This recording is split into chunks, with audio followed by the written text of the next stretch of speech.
The vast expanse of Nevada's Badlands stretches endlessly to the horizon. Hidden within these mountain strongholds are some of America's deepest and darkest secrets. Secret aircraft and the other legends of Area 51. Among these sandstone canyons today, there's a new glimmer of truth. Shrouded in mystery, it's a story that demands to be told. These are the witnesses of one of America's most unusual UFO encounters in history. Navy veterans and a band of brothers that want you to know that what they witnessed is real. This is their story. Petty Officer Jason Turner served aboard the USS Princeton in 2004. His personal conviction for democracy and patriotism guides him in his search for the truth. This is an actual event that happened, and I witnessed it. Aviation tech Patrick Hughes, a USS Nimitz veteran, he speaks for his shipmates who choose to remain silent. I'm one of those who has to see to believe, and obviously I've seen the evidence of this, so it exists. Top Gun Air Intercept Controller Kevin Day and Fire Controlman Gary Voorhees, both from the Princeton, served together in the ship's Combat Information Center. They saw them first, whatever it is they are. They wanted to show themselves, whatever they were. I don't think they wanted anything really to do with us. They were literally breaking the laws of physics in my eyes. These sailors are here for truth and vindication, and their story goes back over a decade to a time and place that marked a departure for all of them, both in their Navy careers, but also in their knowledge of the limits of man's technological understanding of our world.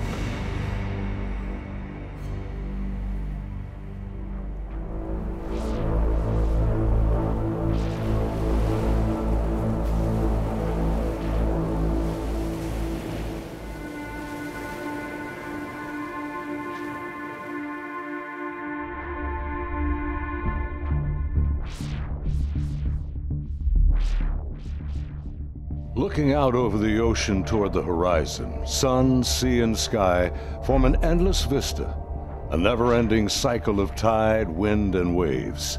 Here, far from shore, strange events have unfolded. These stories stretch the boundaries of our imagination and challenge our beliefs. This is a true story of such events from the accounts of the sailors and naval aviators who experienced them. Professional military service members who want the world to know that what they encountered is real. Even more troubling, our military has no explanation. The answers seem to elude everyone, like reflections on the waves, yet they are out there.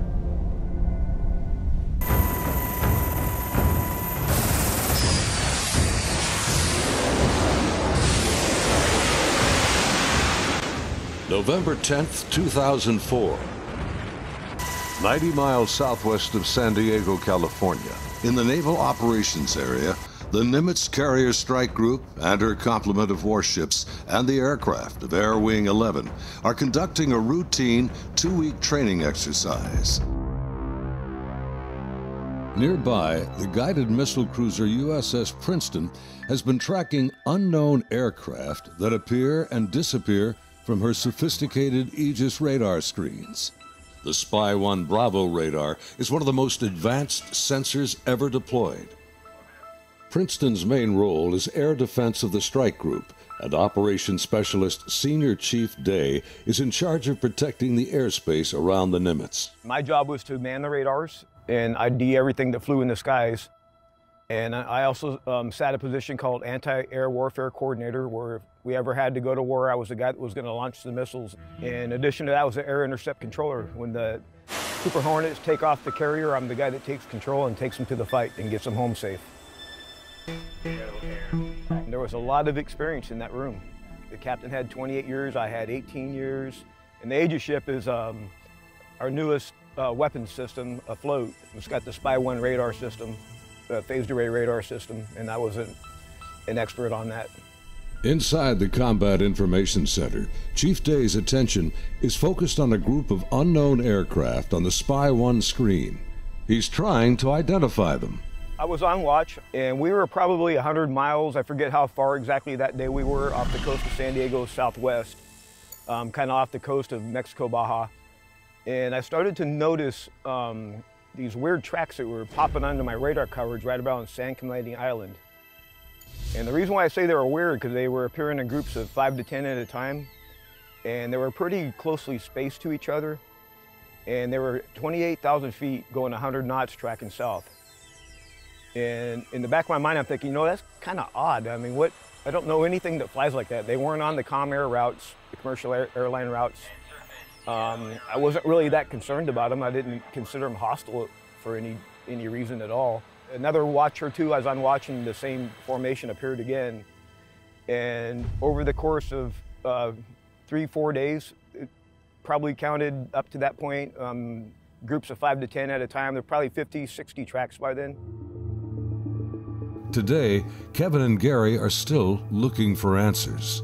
They've known each other for over a decade since their Navy days. Gary was a third-class petty officer and fire controlman back then.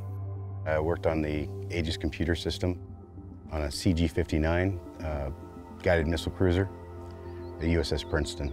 I'm in charge of CEC and data recording and maintaining and operating all the mainframes that run the system. They're both becoming increasingly frustrated in their attempts to ID the strange aerial objects, which have no transponders and fit no known flight profiles. The guys that work on the Spy-1 Bravo radar, they had come across and said they needed the system down for recalibration because they were getting clutter or ghost tracks, and they needed to recalibrate to get rid of them. And once they did finish all that recalibration, bring it back up, the tracks didn't disappear. They were still there, but they were actually sharper and clearer. They were doing diagnostic tests on everything we had to make sure it was not a system malfunction. And it turned out that it wasn't. These were actually real objects. I had the highest spy track quality possible on these contacts. In this situation, I actually started recording on all 4 tapes at the same time. That way, it was a one continuous loop, and I was just replacing them as they were, becoming full. We failed utterly to identify these things. It didn't meet any of the parameters for anything that was known. In some cases, they seem to descend from space and then suddenly plunge to near sea level in seconds. Coupled with the unidentified nature of the craft and lack of clearance, these extreme flight observations are very troubling to the crew assigned to protect the carrier group from aerial threats. Sunday, November 14th, morning. The Nimitz deck crew is busy launching FA-18F Super Hornets, helicopters, and E-2 Hawkeye early warning planes. The mission? Simulated air defense, or ADAX training over the Pacific. The winds are calm, the skies are clear, a near perfect day for flying.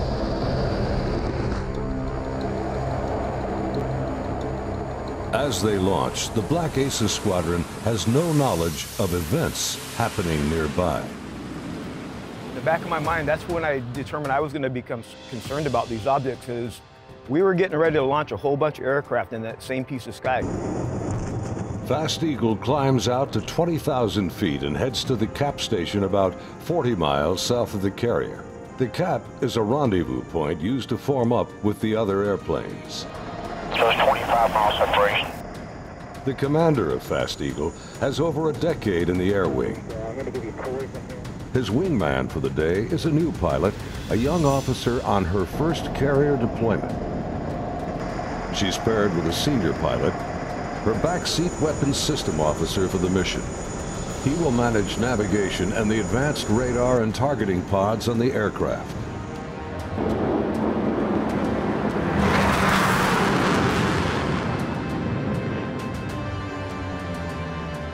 Overhead, an E-2 Hawkeye from the Wallbanger Squadron is on station directing the aircraft. Banger provides eye-in-the-sky command and control during carrier flight operations. Back in the Combat Information Center on Princeton, the mysterious objects are back. And today is the first time Senior Chief Day has jets in the air that can intercept the mysterious aircraft. Seeing these contacts, Captain Smith orders me to intercept one of them. So I went back to the console. I picked the closest one that was to us, and I had intended to let the Hawkeye do the intercept because they already had control. It was just easier. Day briefs the captain, and they agree to send the Hornets. The air intercept controller aboard Princeton, call sign Charlie, radios the Hawkeye and takes control of Fast Eagle. Banger, Charlie. Charlie, this is Banger, good. Banger, Charlie. Do you hold unknown air contact, blah, 270, 28,000 feet, bogey. Charlie, Banger, negative. Radar picture's clean. The E-2 radar operators have been frustrated in their attempts to get a radar return on the unknown aerial target that Princeton is tracking. Even with their 24-foot radar dish, they can't get a lock on the object. Banger, Charlie. Transfer Fast Eagle flight to Charlie Control, button 13. We have a real-world tasking for them, over. Charlie, Banger, roger. Fast Eagle, Charlie, stand by for real-world tasking. Charlie, Fast Eagle, we'll send it. We vector towards that position in the sky, and real quiet on the radio. I'm just giving them BRA calls, which is bearing range altitude, to these unknown bogey group. And basically, I'm just telling their crew where the object is, the bearing from them, and the range from them, and the altitude, so they can drive towards it. Contact BRA 270, 41, 20,000 feet, bogey, snap, 270, over. Roger, pin bearing 270, 41 miles. 100, go trail. 100. Say state. State 12,000 pounds. Clean, do you have it?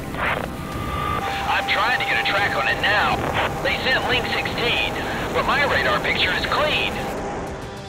The next radio call takes everyone by surprise. Fast Eagle 110, say loadout. 110, what's your weapons loadout? Yeah, the tactical action officer, the TAO, jumps on the radio. Her name was Lieutenant Elders, and she just point blank asked the Fast Eagle flight if they were carrying any type of weapons. And there was a stunned pause on the radio. Wings clean, Princeton. We just have CAT-M training missiles, and they're not coming off the rail. We're in an exercise environment, and the last thing we wanted to do is start shooting stuff. Now the controllers have the pilot's undivided attention. Normally, the squadron doesn't carry live ordnance when training. What do you guys think that was about? What, about the loadout? I have no idea. Maybe it's drug runners or something. Yeah, it could be. Or a lost Cessna out of SoCal. I don't like this. Fast Eagle, Charlie, contact BRA 160, 34, 8,000 feet, bogey.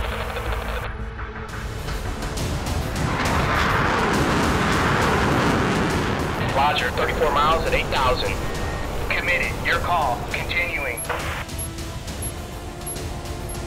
As Fast Eagle approaches the target, they see nothing unusual. Their onboard radars can't get a lock on the object. Fast Eagle, Charlie, BRA 160, 10, 8,000 feet. Roger.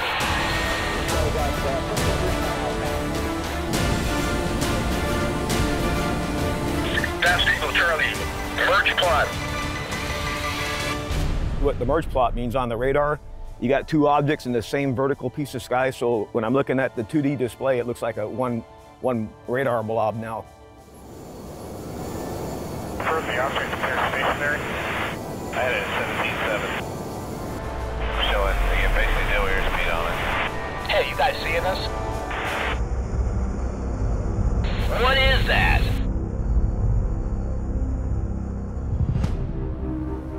As the Super Hornets approach the target, they see a disturbance on the ocean's surface. It's about the size of a 737, and it looks like something could be just below the surface. 100, anchor here, Eagles 24. Roger. Charlie, Fast Eagle. We're observing something in the water here, possibly aircraft in the water at the merge plot, just north of our position, about 2 miles. Charlie, roger. I'm descending to Angels 14 to take a look. Do you think that's our unknown? Man, not sure. Radar's clean. As soon as he got to the merge plot position, the object that he was intercepting dropped from 28,000 feet down to 50 feet above the water in 0.78 seconds, as I found out later the next day.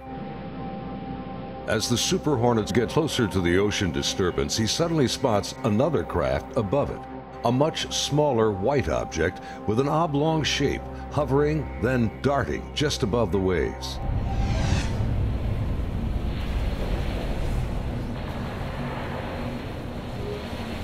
The object is moving around erratically, seemingly focused on the white water.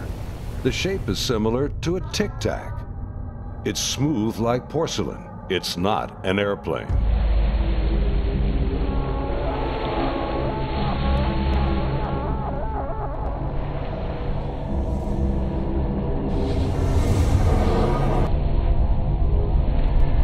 Suddenly, the object begins to rise into the air.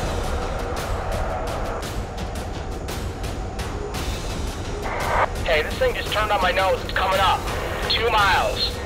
The strange craft begins mirroring the turn rate of Fast Eagle. Charlie 1 Bogey, 287 at 2 miles, Angels 5. The object is now at his 3 o'clock position as he continues to turn with it. He's turning hard at 3,000 meters. We had the external communications in the speaker in combat so everyone could listen to it. And the next thing I hear on the radio going, oh my God, I'm engaged, I'm engaged. 1,000 meters, he's southwest, Angels 8.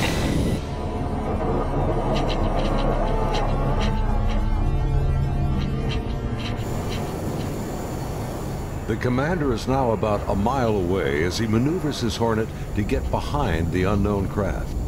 It's about the size of an F-18, about 47 feet long, and it has no wings.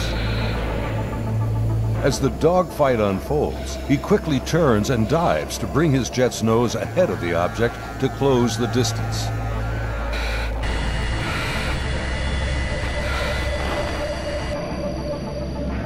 Holy f***. It jumped. 1,000 meters, he's...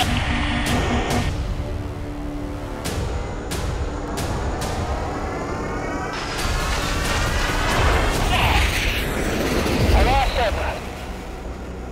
Joe, do you see him? Suddenly, the tic-tac rockets past. It's gone beyond the horizon in the blink of an eye. I saw it go 137. No tally. That didn't just happen. Say again. Fast Eagle Charlie, sir, you're not going to believe this, but the bogey group is now back anchored Cap Station,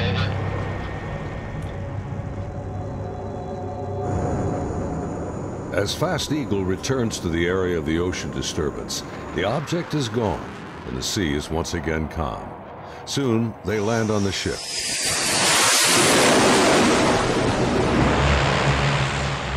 Back on board Banger, the flight crew has been listening to the radio transmissions from Fast Eagle. The crew has been tracking the intercepts on their advanced display systems called the CEC. One of the radar operators, who wishes to remain anonymous, describes hearing the fear in the pilots' voices, and he knows this is no drill. I had a good friend who flew on the Hawkeyes. We've been calling him Roger to protect his identity because he didn't want to come forward at this time, but he wanted to contribute to the story to verify that it actually happened. There were 5 people in the airplane. Roger would have been sitting in the radar officer seat, which is towards the back middle of the plane. The side of each one of them, or behind them, depending how the chair's rotating, is a window. Suddenly, his attention is drawn to something outside the Hawkeye. He and the entire crew watch in disbelief as a tic-tac object suddenly forms up on their E2 and then just as quickly shoots away from sight. The crew is left in disbelief.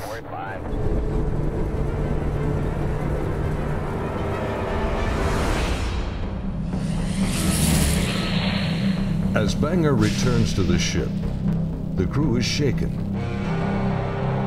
The highly unusual events are troubling, but what happens next has haunted them to this day. U.S. Navy officers quickly arrive and escort the aircrew to a secure space on the ship. As the crewmen begin to take off their flight gear, an officer begins the debriefing by telling them this event did not happen, and they are given non-disclosure agreements to sign. They're warned to never discuss this event again. Again, we're preparing for the air defense exercise. So now we got all the squadrons launching off the carrier because they're all up going to do their functional check flights. Senior Chief Day watched in disbelief as the TIC-TAC UFOs reacted to the incoming fighter jets. All the objects in the sky, they all dropped out of the sky from 28,000 feet down to 50 feet. Based on the Spy-1 Bravo radar system, the object descended at over 24,000 miles an hour. It was unbelievable because normally what would happen if a normal aircraft did that, first of all, it would fly apart. It wouldn't be able to withstand the G-forces, and there would be multiple sonic booms. It would be boom, boom, boom, boom, boom, boom, boom, boom, boom, and this did not make any sonic booms. From what I observed, I saw that it went from, right around between 25 and 30,000 feet down to sea level. Sometimes they'd be going slower than an object should, to stay in the air, and sometimes they would be moving faster than an object should from a standstill. So, going high altitudes to low altitudes very quickly, just staying immobile. In my mind, I was thinking, good God, it's raining UFOs. Because that's what it looked like. They're going choo, choo, choo, choo. It was quite amazing. Tag number 04. A USS Princeton senior sonar operator has come forward to say the ship did not have any unidentified sonar contacts during the encounters. The towed sonar array was not in use at the time. The USS Louisville, a Los Angeles-class nuclear fast attack submarine, was also patrolling the area.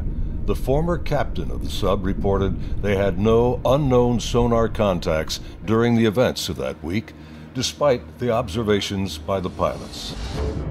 After the intercepts, both Kevin and Gary climbed up to the ship's bridge wing to get a better view of the objects through the binoculars. Yeah, we'd go up to the bridge wing and look at them through the big eyes, which is heavily magnified binoculars that are out on the bridge wing of the ship. Here's my opportunity, and we intercepted a UFO, I think.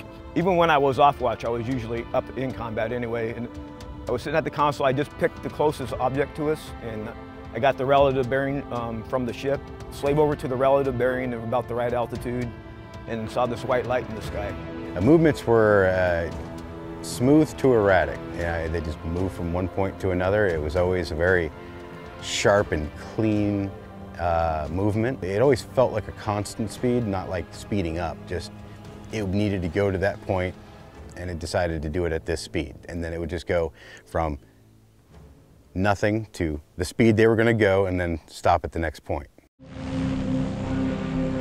Meanwhile, back on the Nimitz, aviation tech Patrick Hughes is working to secure the classified data recorders from the Hawkeye that encountered the TIC-TAC. We pull out their hard drives. We call them RMCs, we call them bricks because they physically heavy like a brick. They contain the software to run the airplane, and they also record a lot of the data that the aircrew sees during the flight. So we take the removable stuff, we take it out, we go downstairs, back to our shop.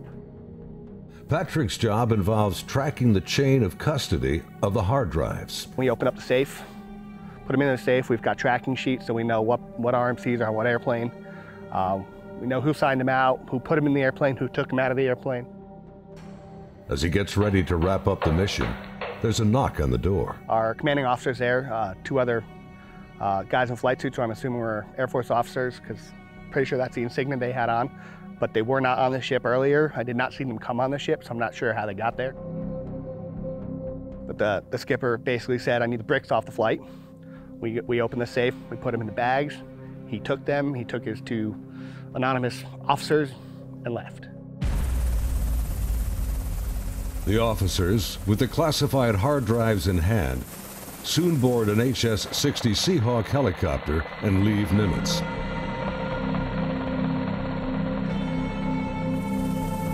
Soon thereafter, Petty Officer Voorhees has his own visit by unknown officials on the Princeton. Once they landed and everybody got off, then about maybe 20 minutes later, I got called in to have all my data recording tapes turned over. And then also told that I needed to reload CEC because it had been wiped. So it was, so I turned over all the tapes, and then they also said if there's any even blank tapes to erase anything else that's in the shop. Well, they were plainclothes people that came aboard on the helicopter. It was my chain of command that took control of the tapes from me. The helo left with them after that, so because we went right back to flight ops. The link between the Tic-Tacs and these men is unknown. How they became aware of the UFO encounters and how they arrived so quickly on board after the event is also a mystery. The video you are now watching is the actual gun camera FLIR footage of the Tic-Tac taken by a later flight. This is the first video ever released by the U.S. government showing military planes engaging UFOs. The advanced targeting pod, known as ATFLIR, works in both TV mode and infrared mode. The film reveals no control surfaces, no exhaust plume, a uniform heat signature, and no visible means of propulsion. Gary and his shipmates saw the FLIR film on their consoles and on the secret LAN aboard the Princeton. It was a much clearer video. You could see the shape of the ship. You could see it, moving. I tried to go and get a disc to come make a copy of it, and by the time I got back, it was already off of our hard drive, off the secret LAN. Yeah, no access to it whatsoever. Petty Officer Jason Turner also saw a much higher resolution version of the FLIR film showing strange appendages extending from the object. It did have some protruding at the bottom of it. I couldn't tell if they were curled back or straight down. Jason says the video was approximately 10 minutes in length and much longer than the video that has been released. I saw this video playing and I'd ask him, is this what we're training, or what's part of this training that we're going through? And he said, no, this is real life. And when I saw it, it was a very clear image, a very clear video, and this thing was going berserk, like making turns, like it's incredible. The amount of G-forces that it would put on a human that this thing was doing. The jets were like trying to trail this thing, and it would just run off and leave them. It would just gone, and then it would come back, and then you would see it, and then it made a maneuver, like they were chasing it straight on. It was going with them. This thing stopped, turned, and just gone. I mean, that's the only way to describe what it looked like. Hey, that is a fucking drone, bro. There's a whole fleet of them. Look on the SA.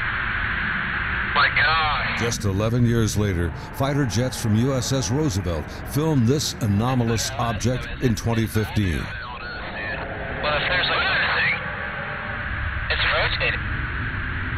Like the Nimitz encounter, they too were conducting routine training when fleets of UFOs were encountered by the pilots. The Nimitz encounters remained cloaked secrecy for over 13 years. The first-hand testimony about UFO sightings is practically unheard of from military service members. Thanks to the brave and honest accounts of the sailors and naval aviators who have come forward to relate their experiences, and of the remarkable videos they filmed that day, the silence has been broken. I dealt with this all on my own for many, many years, and it was not a very pleasant journey to go through, because no one really believes you. But now things have changed, and anyone out there that's struggling with this and wants to reach out, there is now a group that you can reach out to and get help and support and vindication. It's honestly been a little relieving to be able to actually talk about it and how important that event really was, and not just keep blowing it off. There's people out here that really need to know and want to know, and You have the support of me and Kevin and my other shipmates that have come forward and decided to talk about it. My role is to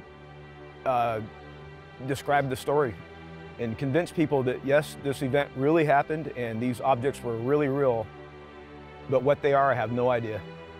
It is something. I want to know what it is. That's the whole reason I chose to come forward to contribute to the story, because there is a story here, there is more information here. The more of us that talk about it, the better chance of the full story coming together. And it's vindication for us that other people are looking into it, and we finally tell our story and people listen. As we strive to understand these encounters and come to terms with what they mean, there's something far beyond the horizon and the limits of our comprehension waiting for all of us.